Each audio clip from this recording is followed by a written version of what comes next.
Será que às vezes também não nos sentimos assim um pouquinho vazios e informes?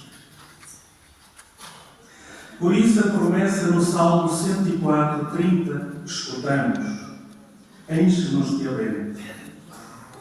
Se lhe envias o teu Espírito, voltam à vida.